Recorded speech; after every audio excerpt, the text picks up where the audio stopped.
한번 부러지면 1년 안에 세상을 떠나시는 분이 5명 중 1명, 약 22%라는 연구 결과가 있어요. 한국 50대 이상 여성의 약 38%가 이미 골다공증 범주라는 통계도 있고요. 그런데 부러지고 나서는 되돌릴 방법이 거의 없어요. 그 전에 막아야 하는 겁니다. 저는 과일을 직접 산지에서 선별해서 전국 카페와 레스토랑에 납품하는 유통업자입니다. 그래서 어떤 등급의 과일에서 어떤 성분이 실제로 나오는지, 어떤 걸 드셔야 뼈에 닿는지 현장에서 봅니다. 오늘 뼈와 관절 제가 납품 현장에서 보고 공부한 거 전부 정리해서 풀어드리겠습니다. T스코어 해석부터 뼈에 좋은 과일과 야채탑 일식, 칼슘, 비타민 D, 비타민 K2 3총사, 관절염 감별법, 운동과 낙상 예방까지 1시간 안에 끝냅니다. 본 영상의 내용은 영양학 관련 논문 및 일반적인 건강 상식을 바탕으로 제작된 정보 제공 목적의 콘텐츠이며 어떠한 경우에도 전문의의 의학적 진단, 진료, 처방을 대신할 수 없고 질병에 대한 치료를 보장하지 않습니다. 신장 질환으로 칼륨 섭취 제한이 필요하시거나 기저질환 관련 약물을 복용 중이신 분은 섭취 전 반드시 담당 주치의와 상담하시기 바랍니다. 먼저 뼈가 어떻게 무너지는지부터 보시죠. 뼈는 정적인 구조물이 아니에요. 계속 부서지고 다시 만들어지는 역동적인 조직이에요. 에스트로겐이 파골세포 활성을 억제한다고 알려져 있어요. 에스트로겐이 줄면 파골세포가 활발해지면서 뼈 손실이 가속화될 수 있어요. 폐경 후 10년간 골밀도가 20에서 30%까지 감소할 수 있다는 연구들이 있고 특히 처음 5년이 가장 빠른 손실 시기로 알려져 있어요. 남성도 해당되지만 여성보다 서서히 진행되고 주로 70대 이후에 나타나는 경우가 많아요. 자, 이제 수치를 읽는 법입니다. 덱사 검사를 받으시면 T스코어 수치가 나와요. T스코어 마이너스 1.0 이상은 정상, 마이너스 1.0부터 마이너스 2.5 사이는 골감소증, 마이너스 2.5 이하는 골다공증으로 분류된다는 국제 기준이 있어요. T스코어 마이너스 2.52에서 골절 위험이 2배에서 3배까지 증가한다는 연구들이 있어요. 50세 여성이 남은 평생 고관절 골절을 경험할 확률이 약 17%라는 통계가 있는데 결코 낮지 않은 수치예요. 검사 시기는 65세 이상 여성은 표준 권고, 50세에서 64세 사이는 저체중이나 가족력, 장기 스테로이드 복용, 흡연 같은 위험 요인이 있으면 조기 권고, 남성은 70세 이상 권고에 해당한다고 알려져 있어요. 자, 이제 제가 제일 신나게 말씀드릴 수 있는 구간이에요. 뼈에 좋은 과일 탑 일식 납품 현장에서 실제로 보는 품목 기준으로 정리해 드리겠습니다. 1위는 건자두 푸른이에요. 2024년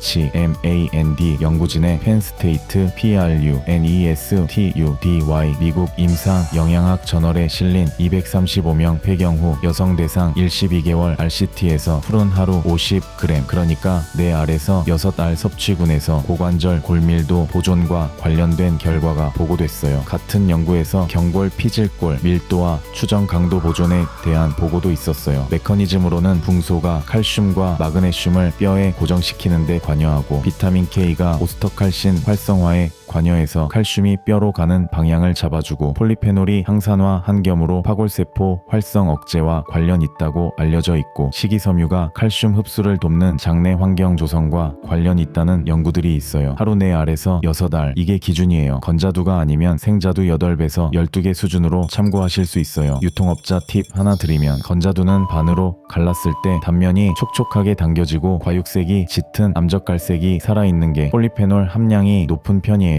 말라서 검게 굳은 건 성분이 덜 남아있을 가능성이 있어요. 2위는 키위예요. 키위 100g에 비타민 K가 약 40.3 마이크로그램 함유돼 있어서 오스터칼신 합성에 필요한 비타민 K 공급원으로 알려져 있어요. 비타민 C도 풍부해서 콜라겐 합성에 도움이 될 수 있어요. 3위는 오렌지와 감귤류, 비타민 C와 칼슘 시너지예요. 2009년 SAHNI 연구진의 골무기질 연구 저널 논문에서 비타민 C 풍부한 식단과 고관절 골절 위험 감소, 약 44% 감소와 관련된 결과가 보고됐어요. 비타민C는 콜라겐 합성에 필수로 알려져 있고 뼈의 유기질 기질인 콜라겐 네트워크가 튼튼해야 칼슘이 제대로 붙을 수 있다는 이야기가 있어요. 4위는 무화과 과일 중 칼슘 함량이 높은 편이에요. 생무화과 100g에 칼슘 약 35mg, 마그네슘 약 17mg, 칼륨 약 232mg 함유돼 있어요. 5위는 포도 레스베라트롤이 고라세포 활성화와 관련 있을 수 있다는 연구들이 연구들이 있어요. 6위부터 1, 10위는 체리, 석류, 블루베리, 아보카도, 바나나예요. 체리는 염증 지표인 CRP 감소, 약 25% 감소와의 관련성을 보여주는 연구 결과가 있어요. 석류는 엘라그산이 파골세포 억제와 관련 있다는 연구가 있고, 블루베리는 항산화로 산화 스트레스 관련 골 손실 억제와 관련된 연구들이 있어요. 아보카도는 비타민 K2와 건강한 지방, 바나나는 칼륨이 산알칼리 균형 조절과 관련 있다고 알려져 있어요. 참고로 저희가 납품하는 품목 중 건자두와 무화과는 리뷰 누적 수천 건 기준으로 변이 좋아졌다, 뼈 아픈 게 덜하다는 체감 후기 비중이 높은 편이에요. 리뷰한 거는 실구매자 약 10명을 대표한다고 보시면 체감이 되실 거예요. 야채탑 일식 가겠습니다. 여기서 중요한 건 칼슘 함량이 아니라 흡수율이에요. 우유 100g당 칼슘은 약 113mg, 흡수율 약 32%로 실제 흡수량은 약 36mg이에요. 케일 100g당 칼슘 약 150mg, 흡수율 49에서 61%, 실제 흡수량 약 74에서 92mg, 우유보다 높은 수준으로 보고되는 연구가 있어요. 옥살산이 적기 때문이에요. 시금치는 칼슘 99mg이지만 옥살산이 많아서 흡수율 약 5%에 불과하다는 보고가 있어요. 데쳐서 드시면 옥살산이 줄어들 수 있지만 칼슘 흡수율은 여전히 낮은 편이에요. 브로콜리 100g에 비타민 K 약 101 마이크로그램, 비타민 C 약 89mg, 칼슘 약 47mg, 흡수율도 좋고 비타민 C로 콜라겐 합성도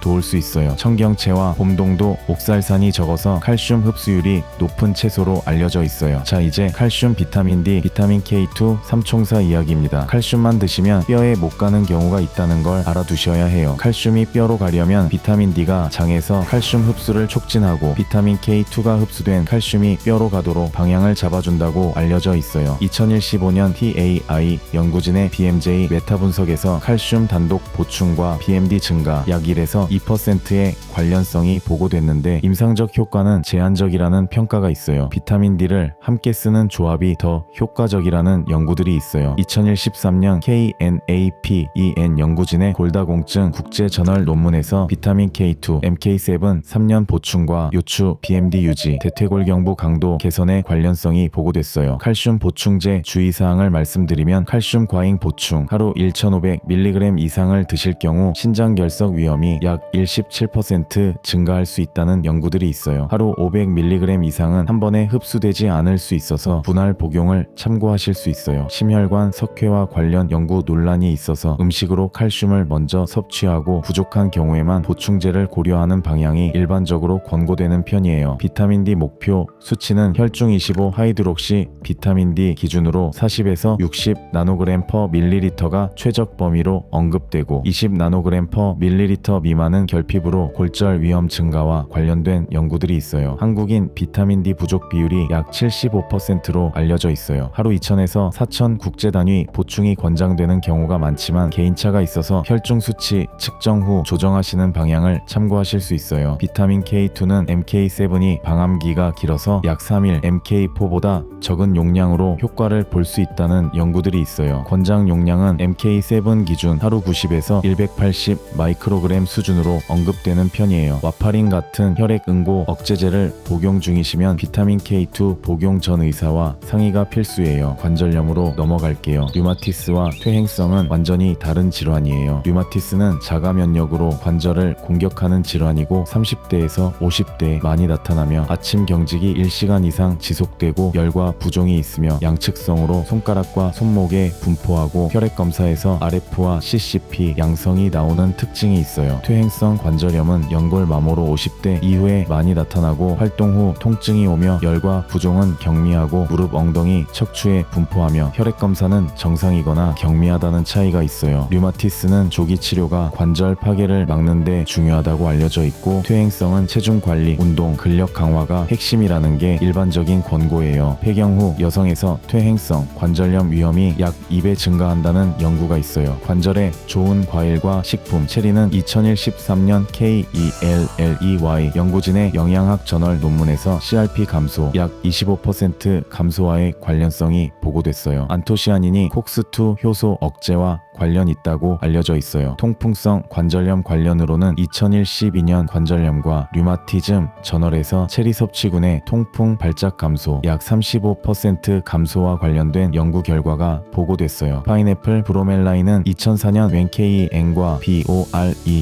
BORENSTEIN 연구에서 관절 부종과 불편함 완화와의 관련성이 위약 대비 보고됐어요. 생강은 2015년 BARTELS 연구진의 골관절염 연골 저널에 실린 오건 RCT 메타 분석에서 생강 추출물 섭취와 골관절염 통증 감소의 관련성이 보고됐어요. 진저롤이 콕스2 억제를 통한 항겸 작용과 관련 있다고 알려져 있어요. 오메가3는 EPA, DHA가 포함된 등 푸른 생선, 고등어, 연어, 참치, 정어리를 주 2에서 3회 드시는 것을 참고하실 수 있어요. 오메가3가 관절 활막의 염증 반응 감소와 관련 있다는 연구들이 있어요. 운동과 낙상 예방 가겠습니다. 2017년 ZHAO 연구진의 골다공증 국제저널 메타 분석에서 저항성 운동과 요추 BMD 증가 약 0.86% 증가, 대퇴골경부 약 0.41% 증가의 관련성이 보고됐어요. 2019년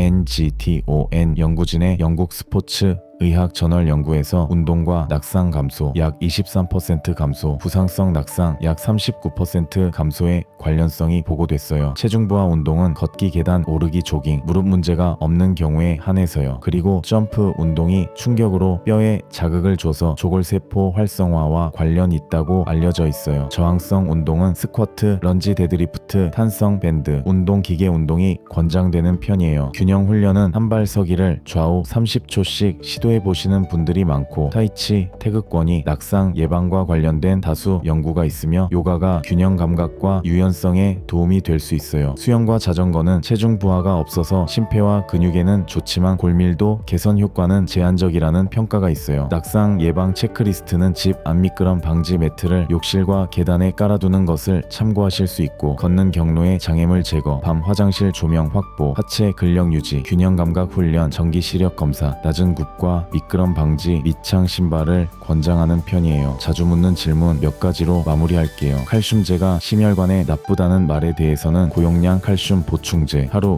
1,500mg 이상의 심혈관 위험 논란이 있어서 음식으로 먼저 섭취하고 부족한 경우에만 500mg 이내로 보충하는 방향이 일반적인 권고예요. 골다공증이면 무조건 약을 써야 하는지에 대해서는 T스코어와 프렉스 점수를 종합해서 의료진이 결정하는 영역이고, 골감소증 단계에서는 생활습관 개선이 우선으로 언급되는 편이에요. 남성 골다공증 검사는 70세 이상이거나 스테로이드 장기 복용, 낮은 BMI, 흡연 같은 위험 요인이 있으면 검사를 권장한다고 알려져 있어요. 마무리하겠습니다. 뼈는 증상이 없어요. 부러지고 나서야 알게 되는 경우가 많아요. 건자두 하루 4알에서 6알, 케일과 브로콜리 섭취, 칼슘, 비타민 D, 비타민 K2 조합, 체중 부하 운동, 한발 서기, 이것들이 지금 당장 참고하실 수 있는 것들이에요. 제가 납품 현장에서 본 건 분명해요. 뼈가 무너지고 나면 과일 한 트럭도 다시 못 쌓아 올려요. 그 전에 하나하나 쌓아두세요. 다시 한번 말씀드리면 본 영상의 내용은 영양학 관련 논문과 일반적인 건강 상식을 바탕으로 제작된 정보 제공 목적의 콘텐츠이며, 어떠한 경우에도 전문의의 의학적 진단, 진료, 처방을 대신할 수 없고 질병에 대한 치료를 보장하지 않아요. 골다공증 진단과 치료, 약물 결정은 반드시 담당 의료진과 상의하시기 바랍니다. 신장 질환으로 칼륨 섭취 제한이 필요하시거나 기저질환 관련 약물을 복용 중이신 분은 섭취 전 반드시 담당 주치의와 상담하시기 바랍니다. 오늘도 건강하세요, 사장님.